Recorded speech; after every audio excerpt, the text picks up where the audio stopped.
get into League One, shall we? Ipswich Town manager Paul Lambert says he Going doesn't live. know how long he'll stay in charge of the club. Ipswich is second, so right in that promotion push in Sky Bet League One, but have not won their last 6 league matches. Let's get more on this with Ben Bloom from the excellent Blue Monday podcast. Really good listen, all things Ipswich. He also covers plenty of other EFL action. He'll be out and about this festive season. Ben, very good afternoon, mate. Hello, Ben. Hello, guys. How you doing? Very Good. well, mate. Thank you for coming on, because I know you've been busy. I know you'll be out watching loads of football. Let's talk Ipswich, though. I don't fear the sack. That's the words of Paul Lambert, but he's not exactly been committing his future to the club either. So where do we stand on Paul Lambert at this moment in time after what was another disappointing result yesterday? Oh God, it's a complicated answer. So as you said in your lead-in, it's 6 without a win, and if you look at this from the outside, you see the table and you see Ipswich in second place, and you think all is well. But there is somewhat of a sense now that Lambert's been at the club, over a year now, and a lot of people gave him a free hit to sort out the Paul Hurst reign last year and kind of a free relegation. And it appears that we kind of coasted through the first few months of this league, basically on having better players than a lot of the other clubs in League One, and now there's a little bit of a sense that we would have hoped for a solid kind of team selection, a solid formation, a solid pattern of play, and despite being second in the table, we don't. Okay. He's always been very bullish, Paul Lambert, when talking off the field matters at Ipswich and his future.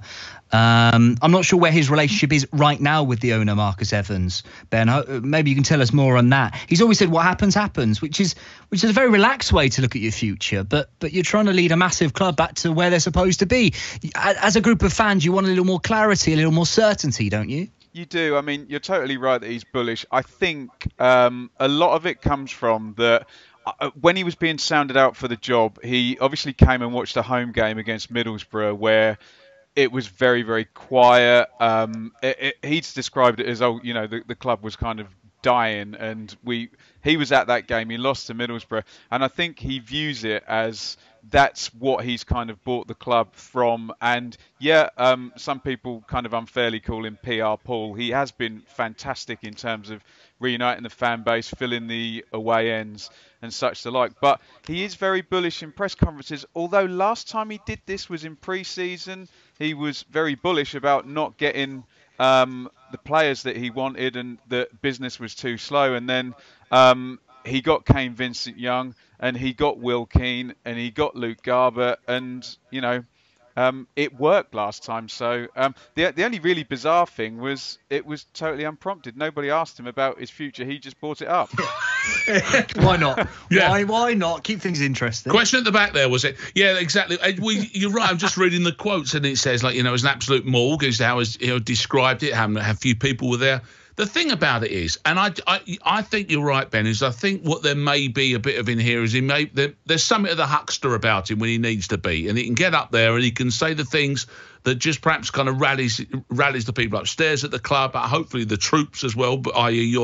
the crowd. I mean, Wickham have lost a couple of games. It can be a bit streaky in Leagues 1 and 2. These things do happen. But as he points out, he's got Ipswich into a really good position. And surely that sort of keeps the crowd confident in what he's up to. Yeah, and you're totally right, Mark.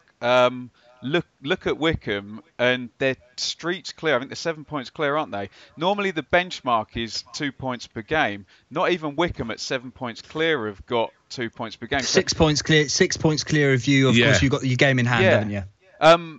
So it looks like it's going to be a low total. It looks like someone will get promoted without scoring that many points.